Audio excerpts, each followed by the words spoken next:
Boy से man बनना क्यों जरूरी है? सिंपल सा फंडा है मेरे भाई। आज के इस वर्ल्ड में जहाँ 100 अलग अलग डिस्ट्रैक्शंस हमें चारों तरफ से घेरे हुए हैं, phone, reels, games, comfort, instant pleasure, तुम अकेले हो और सामने पूरी दुनिया की वो टेक्नोलॉजी जिसे बनाई ही गई है हमें फंसा के रखने के लिए। और तुम सोच रहे हो कि एक लड़के वाले माइंडसेट के साथ तुम इस दुनिया से लड़ लोगे? नहीं भाई, बिल्कुल नहीं। और ये बात मैं जेंडर वाइज नहीं कह रहा, ये बात मैं फिलोसफिकली कह रहा हूँ। और दुनिया से लड़ने के लिए तुम्हें चाहिए ताकत, और वो ताकत लड़के में नहीं होती। वो ताकत मर्द बनने के बाद आती है, मैन बनने के बाद आती है। You have to become a man, you have to turn yourself into a man.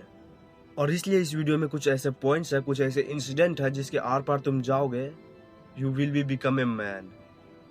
Without wasting time, the first thing, death of any one of your parents. Life का सबसे ब्रूचुअल face, तुम्हारे mummy या पापा में से किसी एक की मौत, उनका देहांत, स्पेशली अगर तुम्हारे पापा का देहांत। और अगर कोई लाइफ के इस फेज से गुजर गया ना, life, I know life will be hello, पर तुम इस चीज को इमेजिन कर सकते हो तुम्हारी मेंटल हेल्थ की कंडीशन कैसी होगी, तुम किस मेंटल हेल्थ से गुजरोगे। ह्यूमन बॉडी की एक अच्छी चीज लगती है मुझे, इट्स फकिंग अडेप्टेबल। दुनिया के किसी भी मुश्किल कोने में फेंक दो इसे, ये एडजस्ट कर लेगी जब तक वो मर ना जाए। पर जब तुम्हारे पापा चले जाते हैं ना, एक रियलाइजेशन हिट करती है, you are the father, you are the father of your life now.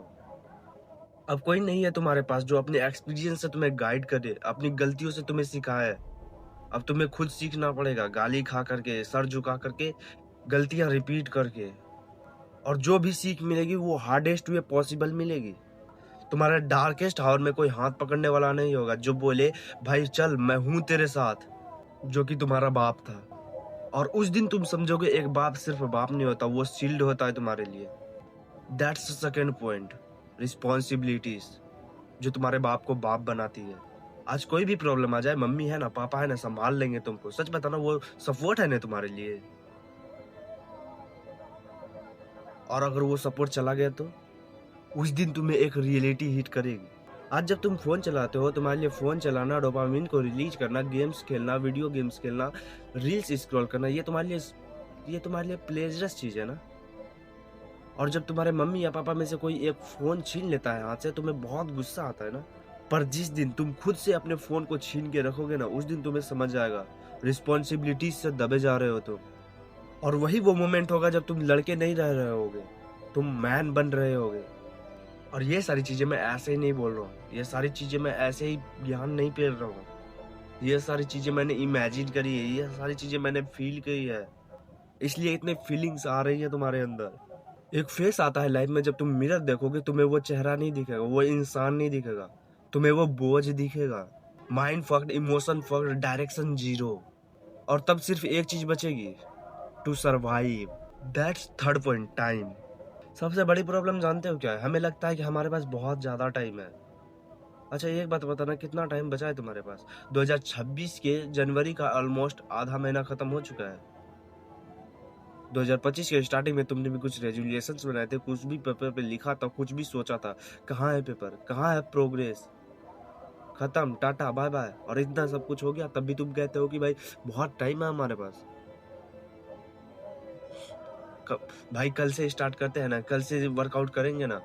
एक दिन और डिले हो जाए, क्या हो जाएगा, क्या हो जाएगा? जिस दिन कंपाउंडिंग इफेक्ट तुम्हारी गांड मारेगा ना, उस दिन आके बताना मुझे, तुम, मजा आएगा मुझे।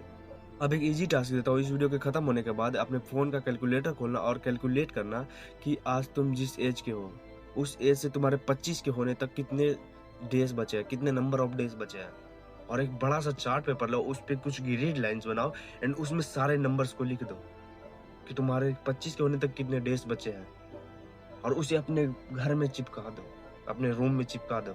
और जब तुम रोज उसे देखोगे ना कि तुम्हारे अपने लाइफ के एक एक दिन वेस्ट होते जा रहे हैं, तब तुम्हारी फटेगी। और जब वो फटेगी ना, तब तुम्हें रियलाइज होगा। और जब वो फटना भी जरूरी है, तभी तुम काम करोगे।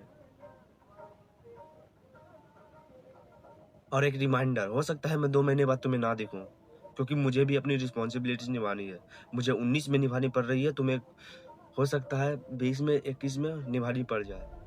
जरूरी नहीं है कि मैंने 25 बोला है तो 25 में तुम्हें निभानी पड़ जाए। तुम्हें खुद तो एक अंदाजा होगा ना कि ब्रो मेरे को इस बार इस साल से मेरे को रिस्पॉन्सिबिलिटीज निभानी पड़ जाएंगी, वही लिखना, उतने तक के ही नंबर ऑफ डेज देना। मैंने 25 एवरेज दिया क्योंकि 25 तक लोग अपने बच्चों को पढ़ाते हैं, चांस देते हैं, तो खुद सोच लेना और समझ लेना। एंड इस वीडियो को यहीं पे खत्म करते हैं, मिलते हैं किसी और नई वीडियो में। And fucking